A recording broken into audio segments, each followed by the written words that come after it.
అలా సాయంత్రం పూట వాకింగ్‌కి వెళ్తుంటే రోడ్డు పక్కన ఒక బుక్ దొరికింది. అది ఏ బుక్కా అని కొంచెం క్యూరియాసిటీతో ఆ బుక్ తీసుకున్నాను. యోహాను సువార్త అని రాసుంది. చూడగానే ఇది యేసు ప్రభువుకు సంబంధించిన బుక్ అని చెప్పి అర్థమైంది. సరే ఏం రాసిందో అని చెప్పి చదవడం స్టార్ట్ చేశా. యేసు ప్రభువుకి 12 మంది శిష్యులు ఉండేవాళ్ళంట. వారిలో యోహాను అంటే యేసు ప్రభువుకి చాలా ఇష్టమట.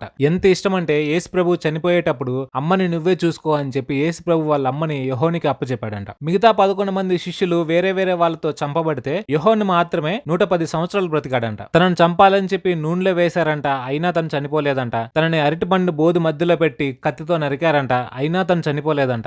ఇలా కొన్నిసార్లు తనని చంపాలని చూసినా కూడా యోహాను చనిపోలేదు. ఎందుకంటే దేవుని కృప యోహాను మీద ఉంది అని రాసింది. యోహాను యేసు ప్రభుకి అన్ని విషయాల్లో చాలా సపోర్ట్ గా ఉండేవాడు, తోడుగా ఉండేవాడు అని చెప్పి ఇందులో రాసింది. నాకు అర్థమైన విషయాన్ని చాలా సింపుల్ గా చెప్పాను. మన మతం ఏదైనా కులం ఏదైనా we should respect all the religions. Bhagavad Gita గొప్పదే, బైబిల్ గొప్పదే, ఖురాన్ గొప్పదే. నేను గట్టిగా నమ్మేది దేవుళ్ళు ఎంతమంది ఉన్నా మనుషులంతా ఒకటే.